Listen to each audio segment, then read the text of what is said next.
Hey guys, hey internet. It's been about 30 days since we've seen each other's faces, right? You've heard my voice if you've been watching my videos, and you're probably wondering, why did you disappear for 30 days and why did we get time lapses? I am confused. And to those who are new to the channel or don't know, every October for 30 days, well, 31 days, we participate in Inktober, which is kind of like drawing prompt thing created by Jake Parker. And I want to say it's the idea of drawing every day with ink consecutively to build up a habit. Maybe that's just me. That's the way that I've always perceived it as. Correct me if I'm wrong down in the comments below. But it's kind of a cool way to get the whole mind thinking and creating. And there is a whole prompt around each day, and I kind of veer off of that path and kind of go my own route, if you haven't noticed. So last year we did horror movies. That was just kind of my excuse to watch new horror movies, use it as an excuse to draw a movie poster. It was kind of like a win-win, like, hey, I did work, but I also got to watch some really cool horror movies. You got to make it fun for yourself, right? Anyway, so this year I decided I want to do American Horror Story characters, and bam, that's kind of what happened. I owe you guys, though, 2 drawings. I kind of got lost in the new series, and in case you didn't see any of those videos, I will leave a link to it down below so you can check out the playlist of all the drawings coming to life. But if you follow me on social media, I was bombarding you like, whoa, with look at this cool drawing that I did. But I owe you guys 2 still, and that's only because I got lost in the series. I really enjoyed this series, especially all the creative characters and the makeup and just the plot twists. Plot twists alone are amazing. No spoilers here, though. I'm not that kind of a person. But expect the other 2 drawings later on this month. Just because I'm torn between who I drew and who I actually want to draw and complete the series with. So that's a thing. But expect that later on this month. What else is new? We also learned how to silkscreen, which is kind of funny. I never imagined, well, I kind of had an idea of how to silkscreen based on the fact that I've helped other friends with their booths at Comic-Cons, and I thought it was freaking cool. I did this for a school event, and I got to silkscreen this design. It's essentially 2 skeletons reading a book together.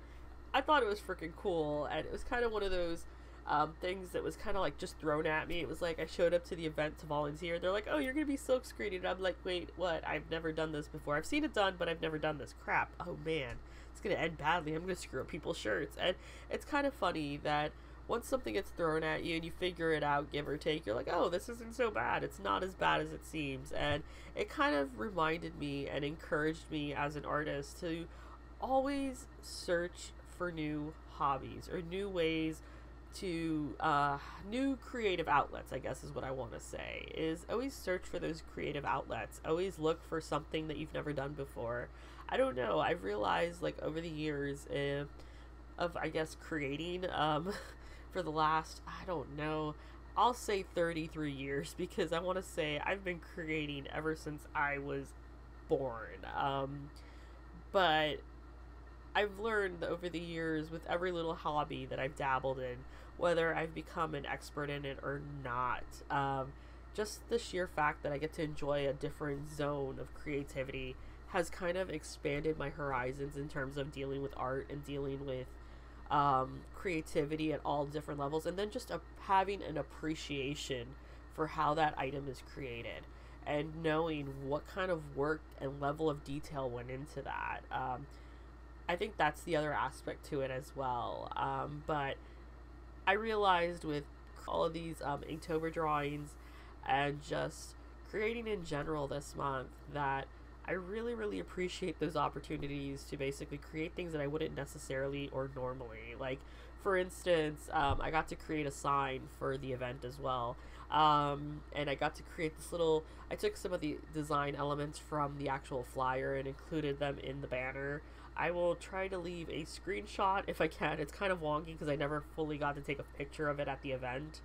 But it was one of those moments of like, hey, I knew I could paint lettering, but I never knew I could paint the sign, which then translated into Alethea. Instead of you using that banner and that banner thing that you made to sit there and, you know, do your Comic-Con, it's kind of clumsy, it's kind of clunky. Why not just get some kind of piece of wood and paint your sign? And it kind of brought me back to this whole idea, which I absolutely love the idea of using a piece of wood in that manner. And granted, yeah, wood is heavy, but I'm like, you know what, a banner is annoying as hell to deal with and put up with, and it blows in the wind. So that's kind of an idea that I'm sitting there and thinking of tackling that I would have never thought of had I not helped out at this event, had I not drawn these little things for them on a sign. Well, it wasn't a little sign, it was like an 8 foot by 4 foot sign, but it's kind of like, it isn't until you do things that you realize things, I guess is what I want to say. So there's no time lapse today, but I guess that's an artist tip. If you're curious, I will leave a link down below to the playlist for Inktober. I'm going to be doing a lot of my Dead and Loving It series this month. Hopefully we'll include our 2 American Horror Stories this month that we're missing from this collection. I hope you guys are doing awesome, and that's pretty much it. Bye! Whatever it is that you believe you're seeing, it's not real. Seeing things before they happen. Things are not always what they seem in this place. So you can't take anything for granted.